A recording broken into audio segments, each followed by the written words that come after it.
तो हवा भी खा के मोटे हो जाते हैं। कई बार स्ट्रेस में भी तो ज्यादा खाते हैं। स्ट्रेस किसी ने रसगुल्ला रख दिया तो वो ज्यादा तो खा लेते हैं। ओबेसिटी तो जीरो टॉलरेबल ही नहीं है। मेरा मेटाबॉलिज्म स्लो है। स्लोली आप काम करें। क्या डाइट बताना चाहेंगे? थोड़ा खाएं, बार खाएं। हार्मोन है जिसको हम लोग कॉर्टिसोल बोलते हैं, जिसको हम स्ट्रेस हार्मोन बोलते हैं। हम एक्सरसाइज करेंगे, डोपामिन बढ़ेगा। तो ये 3 आपने कंट्रोल कर लिए तो आपको बीमारियां 80% कम हो जाएंगी। अगर आप बिहार के बंदे को बोलेंगे कि आप चूरा मत खाओ, खाना इज नॉट द इशू। हम अपने टारगेट स्लो रखें। गहरी नींद में था इसलिए मुझे खर्राटे आ रहे। हार्ट और लंग भाई बहन है, दोनों साथ में। सेलिब्रिटीज ही हम देखते हैं कि वजन कम कर रहे हैं। करण जौहर जी ने भी वेट कम किया है। एक बात बताइए, क्या थोड़ी सी सीढ़ियां चढ़ते ही आपकी सांस इतनी फूल जाती है कि अब नॉर्मल ही नहीं होगी? या फिर मन में ये सवाल आता है कि सिर्फ 2 रोटी ही तो खाते हैं तो कपड़े कैसे टाइट हो रहे हैं? या वेट गेन होने की वजह क्या है? हो सकता है इन सब बातों से आपका शरीर कोई अलार्म दे रहा हो, या हमारी ओवरऑल हेल्थ और लंग्स हमसे कुछ कहना चाह रहे हों। वेलकम टू सेहत टॉक्स और मैं हूं आपकी होस्ट ज्योति गोयल। मोटापा केवल लुक्स की प्रॉब्लम नहीं है, बल्कि हमारे शरीर के ऑक्सीजन सिस्टम यानी लंग्स के लिए एक रेड फ्लैग है। क्या आपका बढ़ता वजन आपकी फेफड़ों की क्षमता को कम कर रहा है? क्या डाइट और एक्सरसाइज के बाद भी आप वहीं खड़े हैं जहां से आपने शुरू किया था? तो आज के शो में हम इन्हीं सब कनेक्शंस पर बात करेंगे और हमारे सफर में हमारे साथ हैं पल्मोनरी और metabolic disease expert doctor Ashish Jaiswal. Welcome to Sehat talks doctor. नमस्कार। Thank you so much for coming. Thank you ma'am. हम सबसे पहले सर बहुत ही बेसिक क्वेश्चन से शुरुआत करेंगे कि सब लोग बात करते हैं ओबेसिटी की। ओबेसिटी यानी मोटापा। तो मोटापा एक डिजीज़ है, एक लाइफस्टाइल कंडीशन है, या फिर दोनों है? देखिए, आज से 10 साल पहले हम लोग मोटापा को रिस्क फैक्टर बोलते थे कि कोई भी कार्डियक डिजीज़ हो या लंग की डिजीज़ हो, स्नोरिंग हो, एपनियाज हो, तो रिस्क फैक्टर की तरह काउंट करते थे। पर अब WHO ने इसका क्लासिफिकेशन बदल दिया है।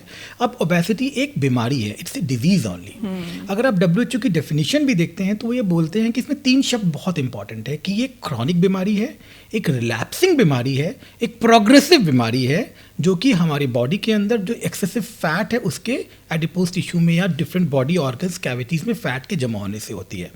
यानी अगर किसी को मोटापा बोल रहे हैं तो हम 3 चीज़ों के बारे में ज़रूर से जानेंगे कि ये क्रॉनिक है, लंबे समय से चल रहा है, या ये बार बार हो सकता है। मान लो कभी आपने वजन कम भी कर लिया, अगर आपने ध्यान नहीं दिया फिर भी आपको हो सकता है, और अगर आपने प्रॉपर ध्यान नहीं दिया धीरे धीरे आपका मोटापा बढ़ता जाएगा। यानी कहीं ना कहीं आपको ब्रेक लगाना पड़ेगा इस बीमारी से लड़ने के लिए। तो कुछ ऐसी लाइफस्टाइल जो चीज़ें हैं जो हम जिनमें चेंजेस लाके क्या हम उनको करेक्ट कर सकते हैं ओबेसिटी को? देखिए, ओबेसिटी अगर हम नटशेल की बात करें तो हम बोलते कब है ओबेसिटी, किसी को भी तो नहीं बोल सकते क्योंकि इसमें बहुत से अलग अलग क्लासिफिकेशन भी हैं। तो हम लोग जो सबसे इजी क्लासिफिकेशन जो हम लोग प्रायः यूज़ करते हैं अपने OPDs में या IPDs में कि उसका बॉडी मास इंडेक्स क्या है। अगर किसी का बॉडी मास इंडेक्स 30 से ज़्यादा हो हम उसे ओबेसिटी बोलते हैं, या वेस्ट सर्कमफ्लेक्स किसी मेल का 90 से या फीमेल का 80 सेंटीमीटर से ज़्यादा हो तो हम उससे ओबेसिटी बोलते हैं।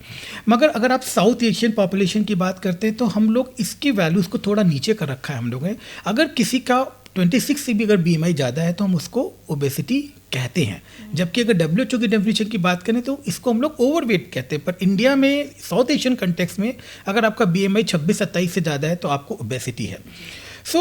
अगर किसी को भी ओबेसिटी है तो इसके कुछ रिस्क फैक्टर्स हैं, आगे इससे या क्या बीमारियां हो सकती है, तो हमें देखना पड़ेगा कि इससे बॉडी के सारे ऑर्गन्स पे असर पड़ता है। डेफिनेटली हम इसे कम कर सकते हैं। हमारे पास बिहेवियरल चेंजेस हैं, लाइफस्टाइल चेंजेस हैं, कुछ मेडिकेशंस बहुत अच्छी आ गई हैं, कुछ इंजेक्टेबल्स बहुत अच्छे आ गए हैं। कुछ ओबेसिटी सेकेंडरी भी होती है, किसी बीमारी के थ्रू होती है। अगर आप उस बीमारी को भी ट्रीट करेंगे तो आपकी ओबेसिटी ठीक हो सकती है। तो इसमें एक बहुत कॉम्प्लेक्स है, एक बहुत बड़ा हमको हर चीज़ों को असेस करना पड़ेगा। क्योंकि मैंने क्या बोला, मैं तो इसे बीमारी भी नहीं बोलता, मैं तो इसे सिंड्रोम बोलता हूँ।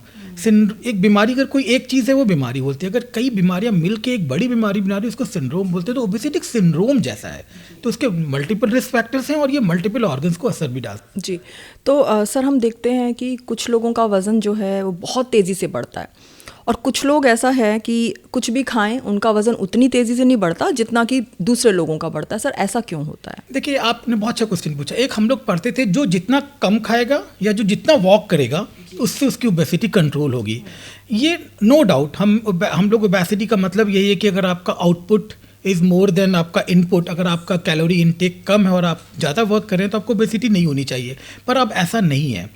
अगर आप देखें कि ओबेसिटी को क्या फैक्टर्स करते हैं तो मेजर 3 फैक्टर्स है जो ओबेसिटी को अफेक्ट करते हैं। सबसे पहला फैक्टर है जेनेटिक फैक्टर।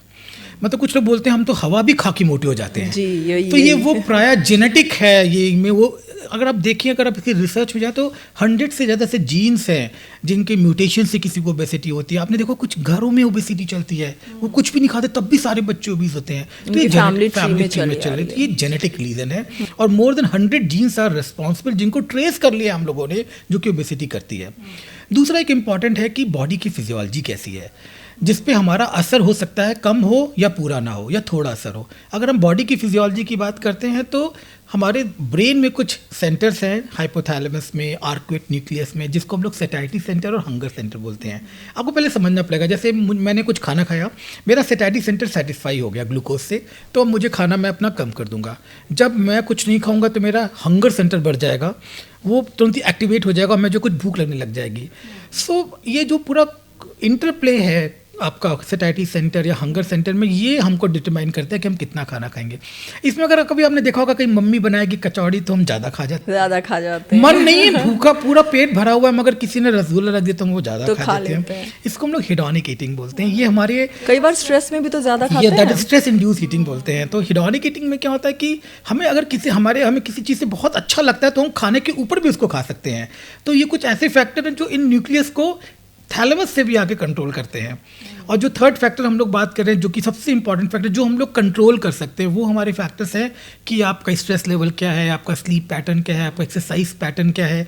अगर आप इन पे कंट्रोल करते हैं तब भी आप थोड़ा बहुत लाइफस्टाइल चेंजेस से इसको कंट्रोल कर सकते हैं। प्रायः देखा गया है कि जो लाइफस्टाइल कंट्रोल है केवल 5% of your total body weight ही कम कर सकते हैं, इससे ज़्यादा वो नहीं कर पाते। उसके ऊपर फिर आपको कोई मेडिकेशन या और चीज़ों की हेल्प लेनी पड़ती है।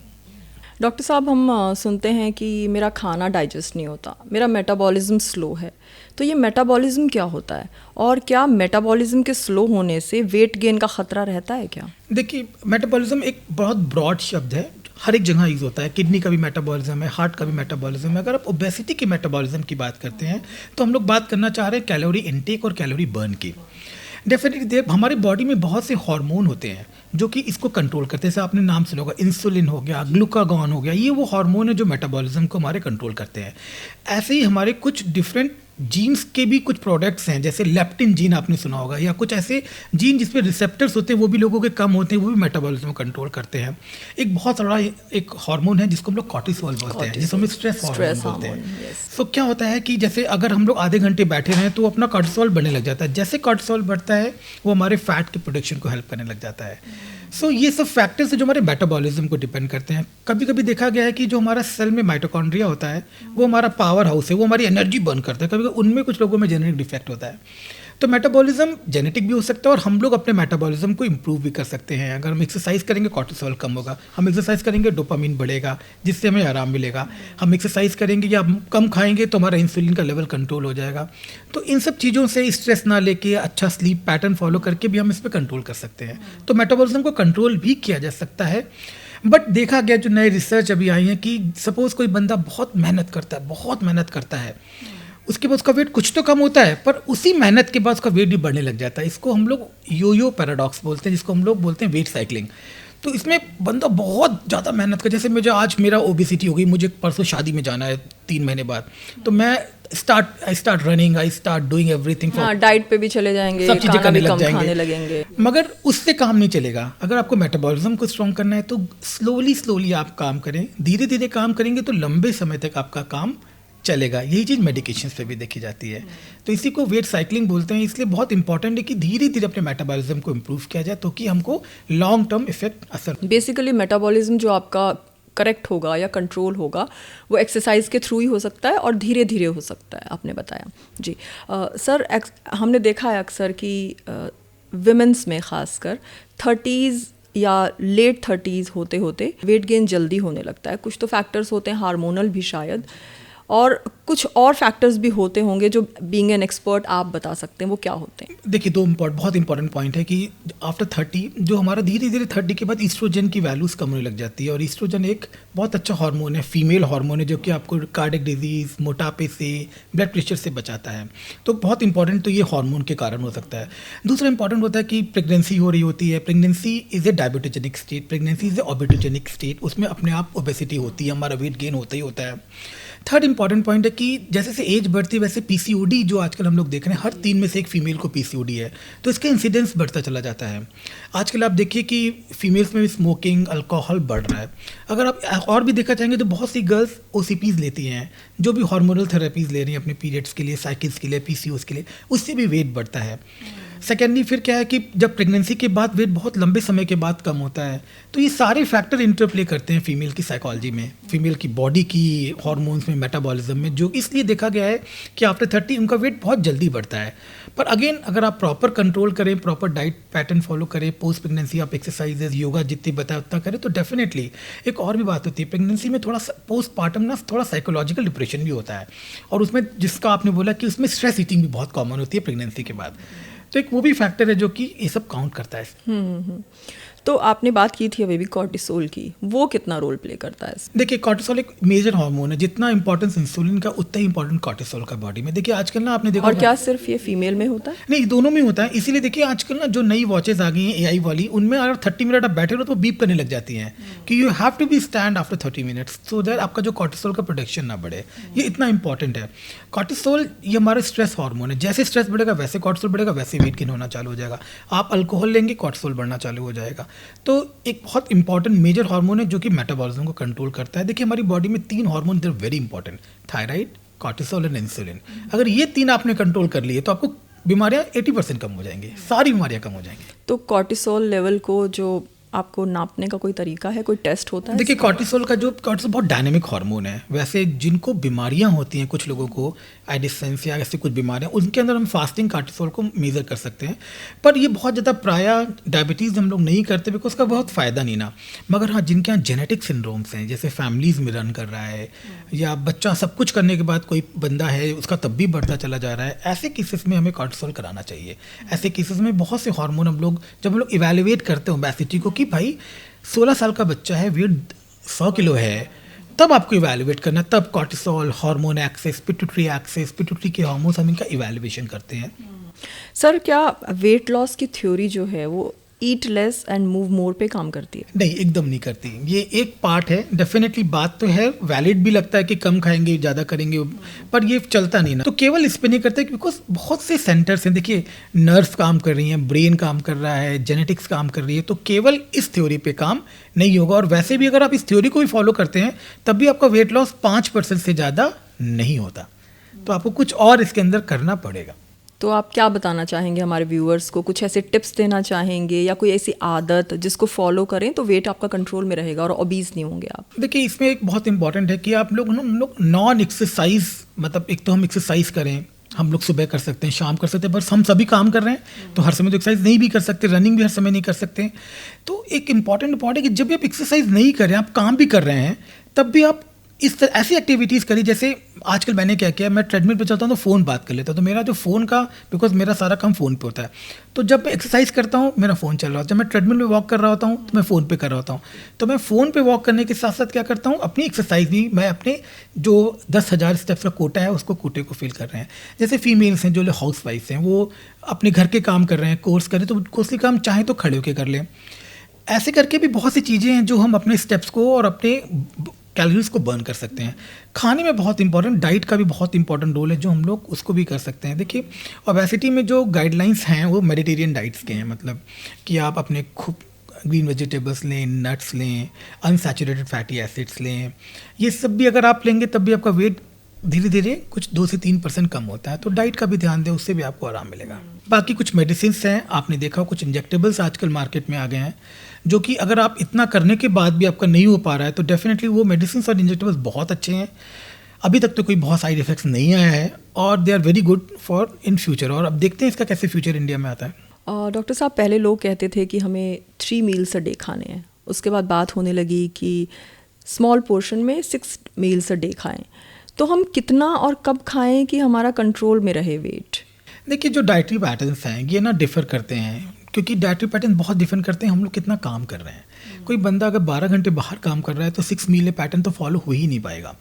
सो ये बहुत इंपॉर्टेंट है कि इसमें कुछ बेसिक रूल्स हैं जो हम लोग फॉलो करते हैं, और सब लोगों को उसी हिसाब से केटर करना चाहिए। अगर आप बिहार के बंदे को बोलेंगे कि आप चूरा मत खाओ तो ये गलत है ना। जो भी डाइटरी पैटर्न या लाइफस्टाइल पैटर्न है, it should be tailored with socio economic status, socio economic level of that, कि कैसा है, क्या घर के हैं, उनकी हेरिडिटी में क्या चल रहा है। तो जो बेसिक रूल्स हम लोग ये बोलते हैं कि जो रूल्स ऑफ थंब जिसको बोलते हैं कि आपको मल्टी बार, जितनी ज़्यादा बार खा सके पर थोड़ा थोड़ा खाएं। इससे जो ग्लूकोज का सर्ज होता है वो नहीं होता, जिसके कारण फैट डिपोजिशन नहीं होता। दूसरा इंपॉर्टेंट है कि जिनकी कैलोरी वैल्यू बहुत ज़्यादा है, कैलोरी मतलब वो चीज़ें जो बहुत ज़्यादा ग्लूकोज बनाती हैं उनको अवॉइड करें।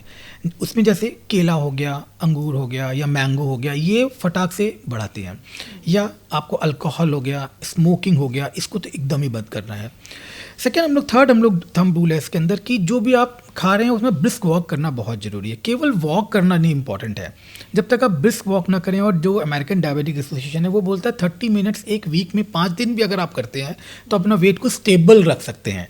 और अगर आप यही 30 मिनट को अगर आप 45 मिनट या 60 मिनट कर लेंगे तो आपका वेट भी कम धीरे धीरे मंथ में 1 किलो कम होना स्टार्ट हो जाएगा। ये कोई बहुत आसान है, बहुत ऐसा दिक्कत नहीं है, पर हम लोग इतना भी नहीं कर पाते हैं। तो हम लोग को अपने लाइफस्टाइल के हिसाब से ही सारे काम को डाइट में। सेकेंडली क्या है, जैसे बहुत लोग बटर बहुत खा रहे हैं, घी बहुत खा रहे हैं, सैचुरेटेड फैटी एसिड्स, इनको नहीं खाना। आपको रेड मीट को अवॉइड करना है। अब फिश लें, फिश में ओमेगा एसिड्स हैं। फिर आपको पॉलीफिनॉल्स खाने जो नट्स में हैं, तो ये आपके मेटाबॉलिज्म को इम्प्रूव करेंगे। आपको ओमेगा फैटी एसिड्स खाने जो कि इन सब चीज़ों में हैं। ऑयल की बात करते हैं तो अगर आप ऑलिव ऑयल हो गया या मस्टर्ड ऑयल हो गया, कि these are saturated fatty acids, unsaturated fatty acids, तो ये आप लें, इससे आपका वेट कभी नहीं बढ़ेगा। जैसे कि हम लोग कुछ लोग बहुत वो खा लेना घी में, तेल में, जो ये सब चीज़ें अवॉइड करनी पड़ेगी आपको।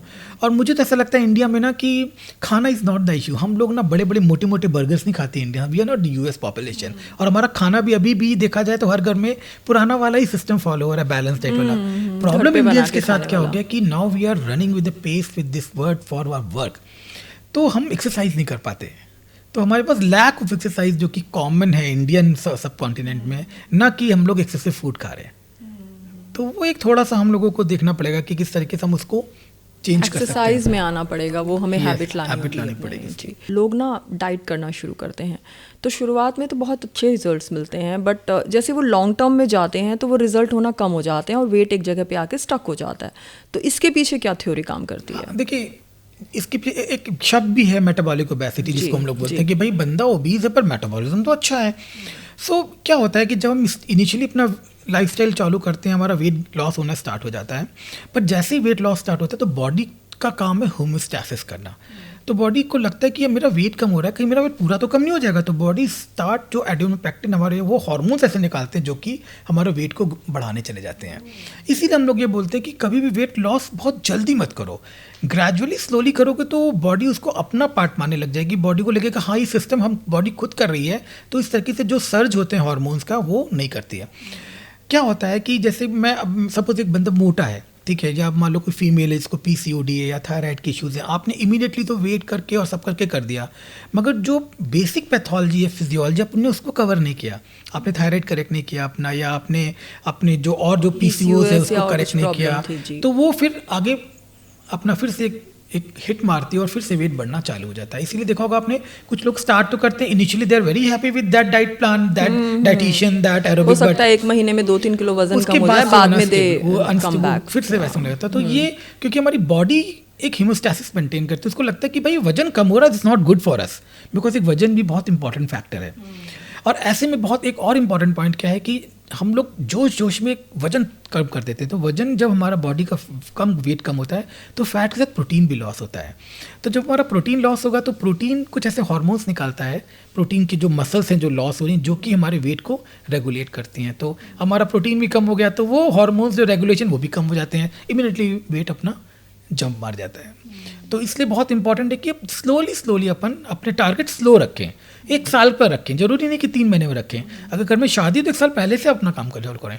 जी, वैसे तो सर ओबेसिटी के साथ ना हेल्दी वर्ड बड़ा अजीब सा लगता है, बट फिर भी मैं बहुत कॉमनली एक वर्ड सुन रही हूँ, मेटाबॉलिकली हेल्दी ओबेसिटी। क्या ये वास्तव में एग्जिस्ट करती है? ये वास्तव में करता है, बहुत टेम्परेरी शब्द है। मतलब जैसे कोई बंदा मोटा है पर उसका मेटाबॉलिज्म अच्छा है, उसका बीएमआई तो ज़्यादा है मगर वो दौड़ रहा है, वो अपना एक्सरसाइज कर रहा है, वो अपने जिम जा रहा है, तो इसमें देखा गया है कि लोगों के जो मसल मास है वो लोगों का बढ़ जाता है, जिससे उनका बीएमआई बढ़ा हुआ लगता है, मगर वो ओबीज नहीं होते बिकॉज उनके अंदर जो अंदर का सिस्टम है मेटाबॉलिज्म है वो करेक्ट चल रहा है। मगर अगर कोई बंदा मोटा है, उसका वेट ज़्यादा है, बीएमआई ज़्यादा है, तो आगे चल के विद इन ए ईयर और 6 मंथ ओबेसिटी के जो ड्रेडेड इफेक्ट्स हैं वो आते ही हैं। ये बहुत ही मिसनोमर सा शब्द है, टेम्परेरी फेस का शब्द है, आगे तो उसको दिक्कत उतनी ही होती है। सर सुना है हमने कि जो ओबेसिटी है, मोटापा है, वो हार्ट पे तो असर डालता है, दूसरे ऑर्गन्स पे क्या असर होता है, जैसे लंग्स, लिवर? अगर हम लोग ऐसे बात करें कि इसको समझते हैं आराम से कि हम ऊपर से चलते हैं, अगर जैसे हम ऊपर से चलें कि सबसे पहले ब्रेन आ गया। सबसे इंपॉर्टेंट तो मुझे तो क्या लगता है, जो आजकल ओबीज है ना वो एंग्शियस है, अरे मेरा ही तो, मैं तो मोटा, मतलब दिस इज द बिगेस्ट, और मतलब जो सबसे ज़्यादा तो एंग्जाइटी, डिप्रेशन है ना, एक होता है सेंट्रल स्लीप एपनिया लोग, तो ये सब चीज़ें जो ब्रेन में ओबेसिटी का असर आता है।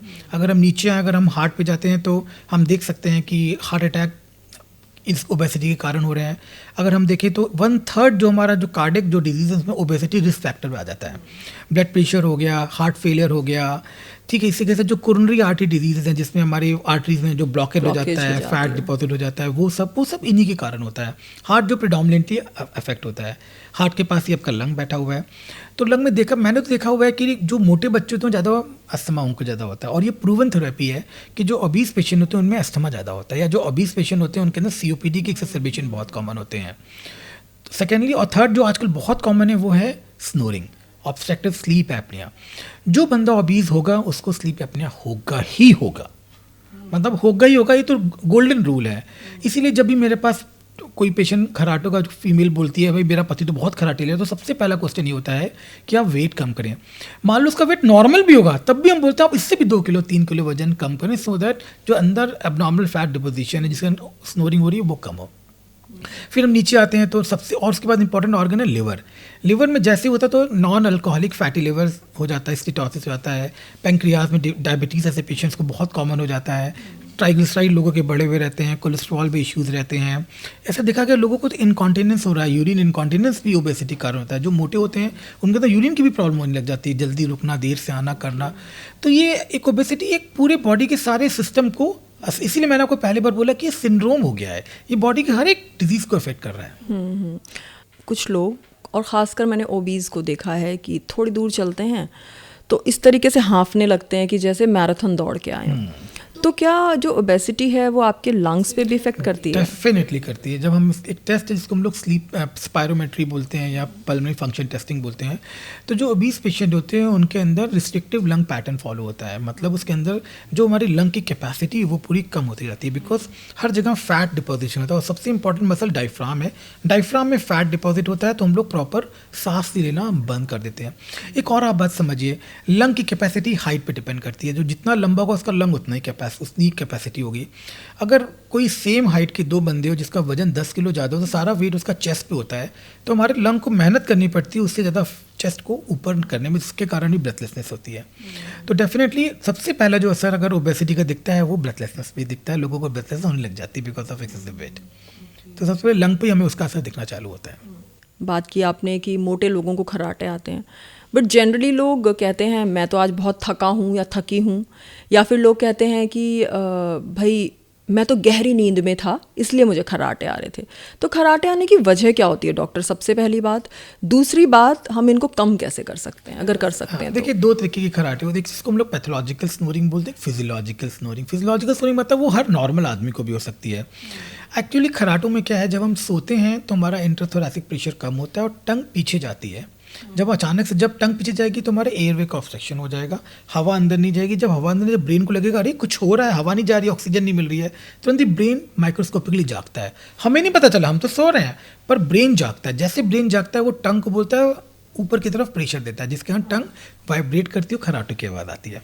ओके, तो फिजियोलॉजिकल टंकी है यहाँ पे। हाँ, तो फिजियोलॉजिकल में क्या हो रहा है, फिजियोलॉजिकल में क्या हो रहा है, जब हम बहुत सो जाते हैं तो टंग की टोन कम हो जाती है। तो टंग जो नॉर्मली, जैसे सपोज मेरी 1 सेंटीमीटर जा रही हो, अगर मैं बहुत थका हूँगा तो मेरी 2 सेंटीमीटर जाएगी। जैसे जाएगी वो मेरे एयरवे को ऑफसेट करेगी। या कुछ लोग एक तरफ सोते हैं तो उनकी टंग जब जाती है दिक्कत होती है। बच्चों में आजकल बहुत खराटे आ रहे हैं जो मोटे बच्चे हैं, या जो जिनके अंदर टंग मोटी होती है। एक बीमारी एमेलोइडोसिस है, उसके अंदर टंग मोटी हो जाती है, थायराइड है, टंग मोटी हो जाती है, तो उनमें भी खराटे आते हैं। इनको हम फिजियोलॉजिकल बोल सकते हैं, क्योंकि जैसे डिजीज़ ठीक होगी वैसे ही खराटे ठीक हो जाएंगे। जो पैथोलॉजिकल खराटे की जो हम लोग बात कर रहे हैं, उसमें क्या होता है कि फैट डिपॉजिट हो जाता है अंदर ही। तो सपोज मेरी टंग है, रात में ऐसे जा रही है, इतना एयरवे खुला है, अगर मेरे पे पूरा फैट जमा है तो टंग जरा सा पीछे जाएगी तो पूरा का पूरा ऑब्स्ट्रक्ट हो जाएगी, बिकॉज फैट ने चारों तरफ से इसको बंद कर दिया कर रखे। तो ऐसे में इसको पैथोलॉजिकल बोलते हैं। और ऐसे में वेट जैसे कम करेंगे वैसे यहाँ का फैट भी जाएगा और खराटों में आराम मिलना चालू हो जाएगा। तो सबसे इंपॉर्टेंट तो लाइफस्टाइल जो अपन ने डिस्कस किया।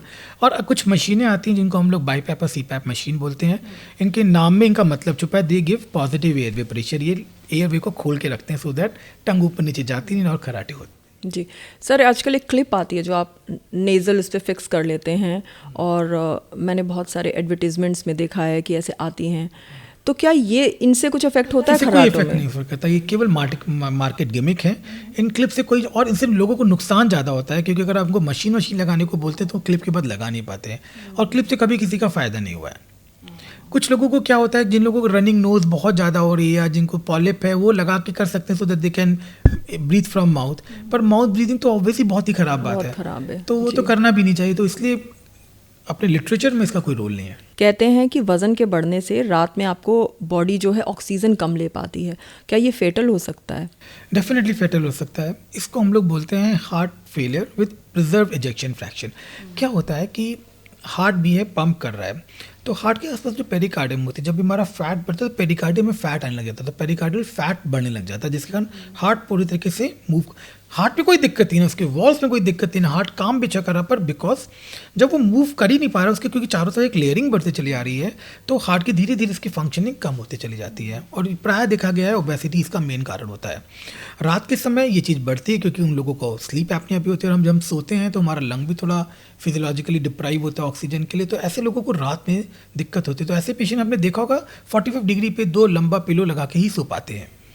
तो डेफिनेटली ये खराब है, और धीरे धीरे करते करते ये एडवर्सली इफेक्ट तो करेगा ही करेगा आपके सिस्टम को। देखिए हार्ट और लंग भाई बहन है, दोनों साथ में काम करते हैं। हार्ट धड़कता है, सारा ब्लड डीऑक्सीनेट लंग में जाता है, वो क्लियर करके फिर हार्ट में डालता है, हार्ट बॉडी में डालता है। तो कोई भी चीज़ फिजियोलॉजिकल पैथोलॉजिकल जो लंग और हार्ट को करेंगे, दोनों को डिफेक्ट करेंगे। सो ये एक बड़ा एडवांस साइड इफेक्ट है ओबेसिटी का, कि लोगों को हार्ट फेलियर हो रहा है बिकॉज ऑफ ओबेसिटी। तो ये तो इम्पॉर्टेंट है, और इसके लिए, और ये जानते हैं कि आप 2 किलो वजन कम करेंगे तो ये प्रोसेस नहीं खत्म होगी। इसके लिए आपको कम से कम अपने बॉडी का 10 to 15% बॉडी वेट जब कम होगा, सपोज कोई 100 किलो का है, अगर वो जब तक 15 किलो वजन कम नहीं करेगा तब तक इस चीज़ों में आपको आराम नहीं मिलेगा। तो इस ऐसी चीज़ों के लिए आपको ज़्यादा ज़रूरत है कि आप अपना वेट को कम करें। डॉक्टर, ये एक आम इंसान को किस तरीके से पता चलेगा कि अब उसको ना किसी डाइटिशियन या न्यूट्रिशनिस्ट की ज़रूरत नहीं है, अब उसको पास जाना चाहिए डॉक्टर के पास, जो कि उसकी सर्जरी करेगा या उस तरीके की कोई दवाइयाँ देगा जिससे वो वज़न कम कर सकता है? देखिए, मैंने पहले ही बोला कि लाइफस्टाइल केवल 5% ही अपना वेट लॉस कर सकता है बॉडी फैट का। अगर आपको उससे ज़्यादा करना है तो जो हमारी आजकल की जो नई मेडिसिन हैं, जो इंजेक्टेबल्स भी हैं, ओरल मेडिकेशंस भी हैं, सो जो सेमाग्लूटाइड या ट्रिज़ापेटाइड जो नए आ गए हैं, तो ये जो मॉलिक्यूल्स हैं ये लोग 15 से 20% बॉडी फैट का कम कर सकते हैं। मतलब अगर कोई 150 किलो का है तो हो सकता है कि 15 से 25 किलो वजन ये केवल मेडिसिन ही कम कर दें। फिर आप इसमें लाइफस्टाइल का 10% जोड़ लें तो 25 से 30% वजन इन लोगों का कम हो सकता है इंजेक्टेबल से। पहले बैराटिक सर्जरी बड़ी कॉमन थी, अभी भी कॉमनली हो रही हैं। तो जब से ये मेडिसिन और ये इंजेक्टेबल्स आ गए हैं तो जो ये सर्जरीज़ हैं वो बहुत कम हो गई हैं। सर्जरीज आजकल हम उन्हीं लोगों के लिए कर रहे हैं जो उनके अंदर बहुत ज़्यादा कार्डिक स्टेटस ख़राब है, जो बहुत सिक हैं, जिनको बहुत जल्दी ज़रूरत वेट लॉस की है, ऐसे जो पेशेंट जिनका हार्ट फेलियर है, तो उनको बैराटिक सर्जरी से बड़ा फ़ायदा मिलता है। या जिनका BMI 40 से ज़्यादा हो, या BMI को कैलकुलेट करने का बहुत आसान तरीका है कि अगर अपना बॉडी वेट को kg में रखें और प्लस अपनी हाइट का स्क्वायर कर दें मीटर में, उसका BMI होता है। जैसे किसी का हाइट है 5 फीट मतलब 1.5 सेंटीमीटर यानी 1.5 मीटर, यानी ये आपका कुछ हो गया 2.25, और उसका वेट अगर होता है 80 kg तो 80/2.25 इज़ BMI। सो जो ये BMI अगर किसी का 40 से ज़्यादा हो, या कुछ को जो हम लोग दवाएं आजकल दे रहे हैं इससे हाइपर सेंसिटिविटी हो, या वो दवा लेना हो, कुछ साइकोलॉजिकल इश्यूज हो, ऐसे में सर्जरी ही फ़ायदा करती है। पर इनको अगर छोड़ दिया जाए इन सेट ऑफ पेशेंट, इसके अलावा मेडिसिन बहुत वंडर कर रही हैं। मेडिसिन, मेरे बहुत से patients, 100 of patients are on medication और इंजेक्टेबल्स, उनमें बहुत अच्छा असर आ रहा है। अभी आप जो इंजेक्शन्स और मेडिसिन्स की बात कर रहे हैं तो इसमें GLP-1 और ये सेमाग्लूटाइड, ओज़ेम्पिक, यही सब शामिल है? हाँ जी, हाँ जी। इसमें जो बेसिक जो मॉलिक्यूल है, सेमाग्लूटाइड तो जैसे हम लोग दे रहे हैं, बड़ी कंपनियां बनाने लगी। अब तो इंडिया की भी 1-2 कंपनियों ने मार्केटिंग स्टार्ट कर दिया है। पहले तो ओज़ेम्पिक या राइबल्सिस टैबलेट के फॉर्म में आता था, या विगोवी या मंजारो आजकल आ रहा है मार्केट में, जो कि फ्रीली अवेलेबल है। तो पहले तो ये आया था कि these are not safe medication. अभी ऑस्ट्रेलिया की रिसर्च आई थी तो लोगों में डर तो है ही है, हाँ। पर ऐसा नहीं ना, अब तो इंडिया में भी डाटा बहुत अच्छा आ गया है, अब तो बहुत से लोग ले रहे हैं। तो धीरे धीरे जैसे से लोग लेते रहेंगे, लोगों का डर भी इसके लिए ख़त्म होगा। तो सर ये काम कैसे करती हैं ये मेडिसिन? ये मेडिसिन 3-4 जगह पे काम करती हैं। सबसे पहले ये ब्रेन में हमारे जो सेंटर्स हैं, जो हमारे सैटिस्फैक्टरी सेंटर है और हमारे हंगर सेंटर, ये हंगर को सप्रेस करती है GLP-1 एनालॉग्स, और हमारे सैटिस्फैक्टरी सेंटर को बोलती कि यस सेटिस्फाई हो गया। तो हमारी भूख लगना, तो सबसे पहले ये भूख लगाना हमारा कम करती है, भूख को कंट्रोल करती है। सेकेंडली क्या कर देती है, ये हमारे इंटेस्टाइन में जाके हमारे जो वहाँ के हार्मोन्स है, लोकल हार्मोन है, उनको इस तरीके से स्टिमुलेट करती हैं कि हम लोग का वजन कम हो। तीसरा, ये पैंक्रियाज में डाल के इंसुलिन के सिक्रीशंस को बढ़ाती हैं, ग्लूकागॉन को बढ़ाती हैं, जिसके कारण भी हमारा फैट का बर्निंग होना स्टार्ट हो जाता है। तो ये सेंट्रली भी काम करती हैं और पेरिफेरली भी काम करती हैं, और ताकि हमारे बॉडी में पूरी जगह पे काम कर रही है, ऊपर से नीचे। ओके सर, अब सुनने को मिल रहा है और आप भी बता रहे हैं कि बहुत कॉमन है, बट क्या सच में आम लोगों में कॉमन है, या फिर सेलिब्रिटीज़ ही हम देखते हैं कि वज़न कम कर रहे हैं, 140 के थे तो 70 के हो गए, या ऐसे है? देखिए, पहले तो बोलते थे अदनान सानी का वज़न कम हो गया, और अभी करण जौहर जी ने भी वेट कम किया है, पर अब इतना अनकॉमन नहीं रह गया। पहले ये दवाएं मार्केटेड नहीं होती थी, तो पहले बाहर से मंगानी पड़ती थी, ब्लैक में आती थी, पर अब तो आम इंसान के लिए शायद महंगी भी थी। महंगी तो अभी भी है, पर अब आदमी समझ रहा है कि इनकी वैल्यू क्या है। अगर मेरी लाइफस्टाइल बहुत इंप्रूव हो रही है, अगर मेरी डायबिटीज़ कम हो जा रही, तो अगर जितने पैसों का मैं डायबिटीज़ की दवा ले रहा हूँ, उतना का इंजेक्टेबल भी पड़ रहा है, तो मुझे फ़र्क नहीं पड़ रहा है। देखिए, अमेरिकन डायबिटिक एसोसिएशन ने इस इंजेक्टेबल्स को first line of therapy of diabetes ही बोल दिया है। यानी जब आप इंसुलिन ले रहे हैं, आप इंसुलिन की जगह पे इनको ले लीजिए, असर उतना ही आ रहा है लोगों पे, कुछ लोगों में। सो अगर इस तरीके से गाइडलाइंस बदल रही हैं, FDA बोल रहा है, ADA बोल रहा है, तो ये दवाएं फिर रेगुलरली बहुतायत लोगों को मिलेगी। तो जब एक बार लोगों को असर आने लग जाता है, तो फिर कॉस्ट एक सेकेंडरी फैक्टर हो जाता है, बिकॉज अब हर आदमी चाहता है पतला और सुंदर दिखना। सो ये आजकल की साइक है, और अगर तो ये आजकल बहुत ज़्यादा कॉस्ट इस बहुत बड़ा इशू नहीं ना, अवेलेबिलिटी इशू था, जो कि अब इंडिया में बहुत कम हो गया है। सर, वेट लॉस इंजेक्शन के लिए कोई मेडिकल क्राइटेरिया होता है क्या? कौन लोग इनको ले सकते हैं? देखिए, सबसे इम्पॉर्टेंट है कि किसी को कोई डिजीज़ ऑलरेडी है, जैसे कोई डायबिटिक पेशेंट है या कोई कार्डिक पेशेंट है, तो उनमें तो ये बहुत इंपॉर्टेंट है। कोई बहुत स्नोरर है, जिसको COPD है, या जिसका डायबिटीज़ ऑल्टर्ड हो रखा है, तो उनमें बहुत अच्छे तरीके से काम करता है। अगर हम गाइडलाइंस की बात करते हैं, तो अगर किसी का BMI अगर 30 से ऊपर है, तो हम इसको इंजेक्टेबल्स देते हैं। इंडिया में हम थोड़ा सा लूज़ करते हैं, अगर 23-24 का भी BMI होता है तब भी हम दे सकते हैं, क्योंकि एक चीज़ बहुत इंपॉर्टेंट जिसको हम लोग वाई पैराडॉक्स बोलते हैं। वाई पैराडॉक्स में क्या होता है कि इंडियन सब पॉपुलेशन में, क्योंकि हमारा वेट भी कम है, पर तब भी हम लोग ओबीज हैं इन कंपैरेबल टू अदर दूसरे देश के लोग हो सकते हैं। सो क्योंकि हमारी मेटाबॉलिज्म इस तरीके से कि हमारे लो BMI में हमको ज़्यादा असर पड़ता है, जिसको एब्डोमिनल ओबेसिटी है, क्योंकि ये अलग से रिस्क फैक्टर है अलग डिजीज़ होने का। तो ऐसे केसेस में भी इंजेक्टेबल्स या ओरल मेडिकेशन हम लोग पेशेंट को देते हैं। केवल कॉस्मेटिकली करेक्शन के लिए इंजेक्टेबल्स मेडिसिन देना अभी तक मुझे लगता सही नहीं है। उसके लिए हमें सबसे पहले पूरी मेहनत कर लेना चाहिए, उसके बाद ही, जैसे किसी को हाइपोथायराइडिज्म है, किसी को सिंड्रोम है, किसी को कॉर्टिसोल का एक्सेस है, ऐसे केसेस में इंजेक्टेबल से बहुत जल्दी और बहुत ड्रामेटिक इंप्रूवमेंट मिलता है। जो कार्डिक पेशेंट है, अगर आप जो मेरे तो कितने पेशेंट जो स्नोरिंग के थे, 2-3 पेशेंट जिनको मैंने इंजेक्टेबल दिया, उनकी स्नोरिंग ही खत्म हो गई। तो इनमें बड़ा ड्रामेटिक और बहुत ही मतलब काइंड इंप्रूवमेंट है। लोग भी खुश होते हैं, पेशेंट खुश हो जाता है कि यार मतलब बिकॉज ओबेसिटी तो गई साथ में उसकी जो एक बेसिक बीमारी जो कि उसको परेशान कर रही थी वो भी खत्म हो गई। डायबिटीज़ में मैंने देखा लोग 12-12 गोलियाँ खा रहे हैं, 3 सुबह की, 3 दोपहर की, 3 रात की। ये इंजेक्शन इतना बढ़िया काम करता है कि 2 गोलियाँ एक हो जाती हैं उनकी। तो ये ना के safe बराबर है जाती है। इंजेक्शन? इंजेक्शन एकदम सेफ है। देखिए इसके 3-4 साइड इफेक्ट्स, देखिए कोई भी चीज़ हर समय साइड इफेक्ट्स आती है। एक चीज़ मैं अभी कहना चाहूँगा कि अभी नए इंजेक्टेबल्स हैं, वैसे तो बहुत ज़्यादा यूज़ किया हुआ है, पर अभी भी इतना यूज़ नहीं हुआ है कि भी हो सकता है कि आगे चल कुछ और हमें कॉम्प्लिकेशंस पता चले, लॉन्ग टर्म पता चले, पर अभी तक तो ऐसा कुछ नहीं आ रहा है, क्योंकि बाहर के देशों में इंजेक्टर 10 सालों से चल रहा है। इंडिया में भी ये इंजेक्शन 8-9 साल हो गए लोग ले रहे हैं, ऐसा कोई साइड इफेक्ट तो दिखा नहीं। मगर हाँ, जिसको थायराइड का कैंसर है, जिसको पैंक्रियाज का कैंसर है, या जिनको डायबिटिक रेटिनोपैथी है, ऐसे पेशेंट में थोड़ा सोच समझ के हमको ये इंजेक्टेबल्स पेशेंट को प्रिस्क्राइब करना चाहिए। तो जो ऐसे पेशेंट्स जिनको कैंसर है कहीं का भी, तो वो अपना ध्यान रख के ही इसके लिए ऐसे इंजेक्टेबल्स लें। और इंजेक्टेबल्स का सबसे इंपॉर्टेंट पॉइंट ये है कि बीएमआई तो एक बहुत बड़ा फैक्टर है ही है, बाकी एक बहुत बड़ा फैक्टर है कि आपको ये भी देखना पड़ेगा कि इंजेक्टेबल लंबे समय तक लेना है। लोगों को क्या लगता है कि बस अपन ने लिया, अपना वेट कम हुआ और अपन 2 महीने में चंगे हो गए, तो ये लोग अपना पैसा वेस्ट कर रहे हैं एक्चुअली, क्योंकि 2 महीने के बाद फिर 3 महीने बाद उनका वही हाल हो जाना है, तो उनके 2 महीने के पैसे पूरे वेस्ट होने हैं। महंगी थेरेपी है, 10,000 रुपये महीने लगते हैं। तो ऐसे में अगर जो बंदा ड्रिवन है, मुझे वेट कम करना है, जो कि हर जगह से हार चुका है, ऐसे लोगों को ही इंजेक्टेबल लेना चाहिए। अगर यही चीज़ आपका 40 से बीएमआई ज़्यादा हो, या आपको इमीडिएट कुछ कार्डियक इशू हो रहा है, तो ऐसे में सर्जरीज के लिए हम पेशेंट को रेफ़र कर देते हैं। तो बहुत सेफ़ है, अगर कुछ कॉन्ट्रा इंडिकेशंस नहीं है तो कोई दिक्कत की बात नहीं है, और इसको लेना चाहिए। इसको लेने में कोई बहुत बुराई तो लग नहीं रही है अभी तक तो। सर, जैसे ब्लड प्रेशर, डायबिटीज़, इन जो ये बीमारियां थी हमारी या हैं भी अभी, इनकी जैसे मेडिसिन जो हैं वो लाइफ लॉन्ग चलती हैं, तो क्या हम ओबेसिटी को भी फ्यूचर में एक क्रोनिक डिजीज़ मान के इन दवाइयों को चला के क्या हम उनको ट्रीटमेंट करने वाले हैं? देखिए जो भी डाटा है हमारे पास, अभी लिमिटेड डाटा है, 5 साल का ही डाटा है अभी तक तो, और जो नए इंजेक्टेबल्स है तो उनका डाटा भी तो 1 साल का ही है। तो जो पुराने इंजेक्टेबल, जिसको ओजेम्पिक का डाटा हमारे पास है, सेमाग्लोटाइड का, तो उस डाटा में ऐसा है कि अगर आप 3 साल तक रेगुलर इंसुलिन लेते हैं, अपने इंजेक्टेबल्स लेते हैं ये, तो आगे 5 साल तक ज़रूरत नहीं पड़ती, और इसका असर अगले 3 से 4 साल तक रहता है प्रॉपर। मगर हाँ, अगेन बहुत कुछ डिपेंड करता है। अगर आपने इंजेक्टेबल रोका है तो अपना लाइफस्टाइल को आप 100% करिए। देखिए मैंने पहले बोला, लाइफस्टाइल से 5 से 10% वेट लॉस होता है, इंजेक्टेबल ओरल मेडिसिन से 15 से 20 किलो वजन कम होता है, सर्जरी से तो 30% वेट कम हो जाता है।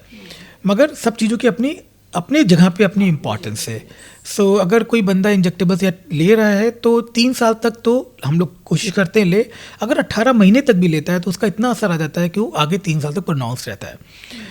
लॉन्ग टर्म लेने की जरूरत, जैसे हाँ, इससे एक और फायदा ये है कि लोगों की जो लॉन्ग टर्म की मेडिसिन जरूर कम हो जाएगी, ब्लड प्रेशर की, डायबिटीज की, क्योंकि वेट बहुत बड़ा फैक्टर है जो ट्रिगर करता है सबको। जैसे वेट कम होगा ये सब चीज़ें ठीक होने लग जाएंगी, तो वो जरूर से कम हो जाएंगी। मगर इंजेक्टेबल्स अभी तक तो 18 महीने से 36 महीने तक तो लेना ही चाहिए, जो उसका गाइडलाइंस है कि इतने दिन देना चाहिए, ताकि इसका असर पूरा प्रोनाउंस रहे आगे लाइफ तक। आपने अगर इतना वज़न कम किया है कि आप बता रहे हैं कि कई लोग 120-130 किलो के थे और वो 70 पे आ गए हैं, तो मेरे ख्याल से 18 महीने या 36 महीने तो कुछ भी नहीं है। कुछ भी नहीं है। आप ये देखिए ना कि हमारे आगे कितना, हमें फ्यूचर में कितना फ़ायदा कर रहा है।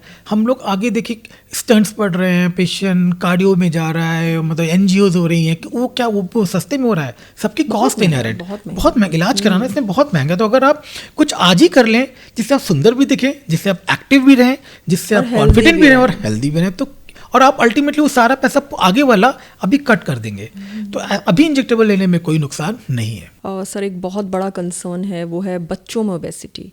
तो सर ये क्यों बढ़ती जा रही है हमारे यहाँ? देखिए 2-3 बातें हैं बच्चों की ओबेसिटी का। तो सबसे इम्पॉर्टेंट है कि हम लोग डिजिटल एज में रह रहे हैं, जेन जी के बच्चे हैं हमारे, तो इनको तो सबको फ़ोन चाहिए, स्कूल फ़ोन पे चलते हैं। जब आपने देखा कोविड में क्या हुआ, तो ये बच्चे आजकल ना बहुत ज़्यादा स्क्रीन टाइम बहुत बढ़ गया बच्चों का।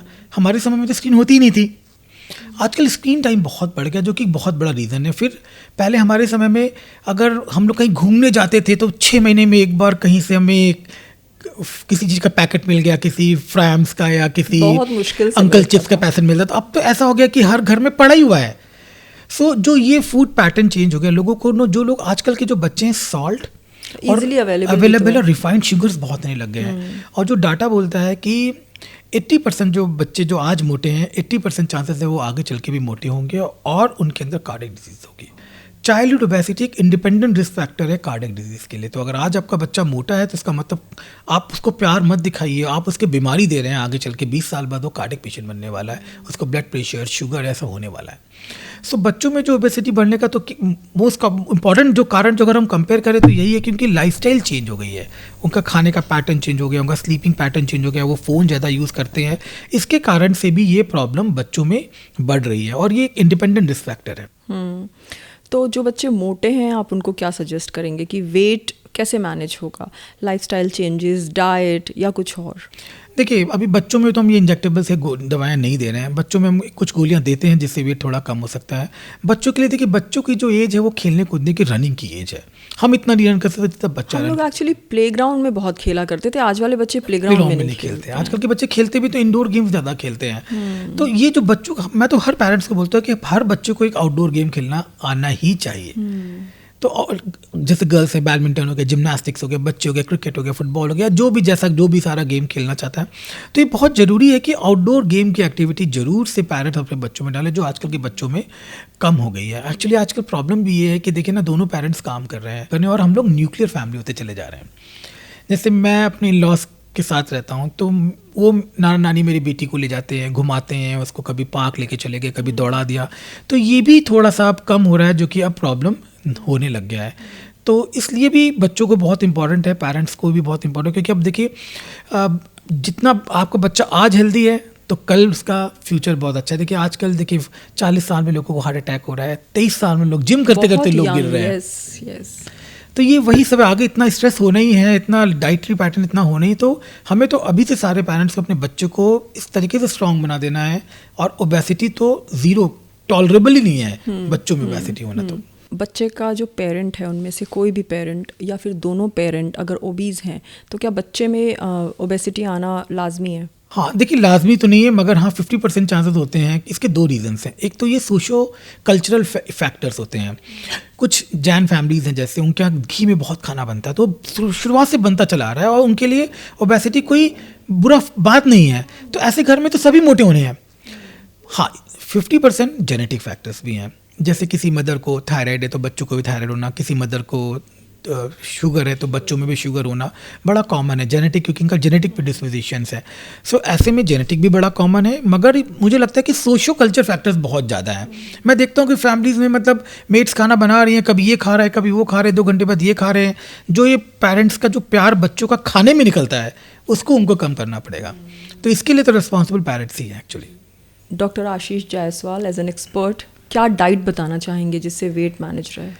देखिए, अगर गाइडलाइंस की बात करें तो यूजुअली हम प्रेफर करते हैं मेडिटेरियन डाइट। पर अगर हम लोग केवल प्राय पर नॉर्मल लेट लैंग्वेज में बात करते हैं तो पहला रूल ये है कि थोड़ा थोड़ा खाएं, बार बार खाएं।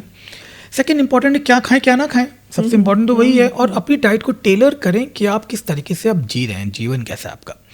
सो जैसे अगर हम लोग बात करते हैं, जो हमारा पुराना कंसेप्ट था बैलेंस डाइट का, हमें वही बैलेंस डाइट फॉलो करना है। हमारी मील में कुछ 40-50% के आसपास कार्ब्स होने चाहिए, 20 से 30% कुछ फैट और 15 से 20% प्रोटीन्स होनी चाहिए। तो हमें बैलेंस डाइट को फॉलो करना बहुत ज़रूरी है। यानी हम लोग ढेर सारे फ्रूट्स खाएं, वेजिटेबल्स लें, अपना सैलेड्स जितना ले सकें उतना बहुत अच्छा है। आजकल हम लोग बोलते हैं कि वो आप दिन में 6 बार खाइए, ये उनके लिए बोलते हैं जो खा सकते हो, और उनमें 3 सर्विंग्स, फ्रूट की 1 सर्विंग, 1 सैलेड की सर्विंग हो जाए तो और मज़े आ जाए। इस तरीके से हम करते हैं। यूजुअली अगर हम लोग ऑयल के लिए हम लोग बहुत होता है, ऑयल का मतलब मोटापा है, ऐसा ज़रूरी नहीं है। अगर आप अनसैचुरेटेड ऑयल्स लेते हैं, जैसे आप ऑलिव ऑयल हो गया या मस्टर्ड ऑयल हो गया, सोयाबीन ऑयल हो गया, तो ये हमारे फ्री फैटी एसिड्स बढ़ाते हैं, ओमेगा फैटी एसिड्स बढ़ाते हैं। तो ऐसे ऑयल्स लें। थोड़ा अपना बटर कम करें, घी थोड़ा कम करें। 1 चम्मच घी is very important for us. अगर आप उतना भी लेते हैं तो उससे आपकी बॉडी पूरी अच्छी से चलती है हार्मोन्स के लिए। इससे तक घी लेना गलत बात है। फिर हम लोग बात करते हैं कि हम लोग इसके साथ बर्न भी करें कैलोरीज को, वो भी बहुत इंपॉर्टेंट है। अगर आप नॉन वेजिटेरियन हैं तो फ़िश लें, रेड मीट को अवॉइड करें। फ़िश बहुत अच्छा है क्योंकि उसमें अनसैचुरेटेड फैटी एसिड्स हैं जो कि बहुत आपको हेल्प करेंगे। कुछ लोग बड़ा फ्लैक्स सीड लेते हैं जिनके तो पॉलीफिनॉल एक ऐसी चीज़ है, तो फ्लैक्स सीड हो गया, नट्स हो गए, है ना। नट्स में भी हमारे फैटी एसिड्स अच्छे होते हैं जो कि हमारा ओबेसिटी में और हमारे हार्ट के लिए बेटर हो सकता है। इन चीज़ों का ज़्यादा यूज़ करें और अपने हिसाब से सबको यूज़ करें, अपनी डाइट में उसको इनकल्टेट करें ताकि आप पे बर्डन ना हो। बहुत बार जानते क्या होता है, डाइटिशियन इतना बड़ा प्लान देती है, वो इतना बर्डन हो जाता है, उसको मैनेज करना लोगों को मैनेज हो जाता है। तो डाइटरी प्लान आप में बर्डन हो जाता है, कितना सारा बनाएंगे और खाएंगे। तो dietary plan should be tailored to the need and the socio economics of that family. And what about dairy products? Dairy products तो देखिए, अगर मैं तो यही बोलता हूँ कि जो जैसे आप दो तरह, एक काऊ मिल्क है, एक बफेलो मिल्क। अगर आप काऊ मिल्क लेते हैं तो फैट का कंटेंट कम होता है, तो आप वो ले सकते हैं। सबसे इंपॉर्टेंट है कि जो रिफाइंड शुगर से उनको आप कट डाउन करें। जो शुगर हम एज सच ले लेते हैं चीनी में, चाय में या दूध में, उसको थोड़ा अवॉइड करें। सो वो बहुत इंपॉर्टेंट है। अगर शुगर अवॉइड होता है तो वो भी बहुत बड़ा फैक्टर हमारे वेट में और ओबेसिटी में काउंट करता है।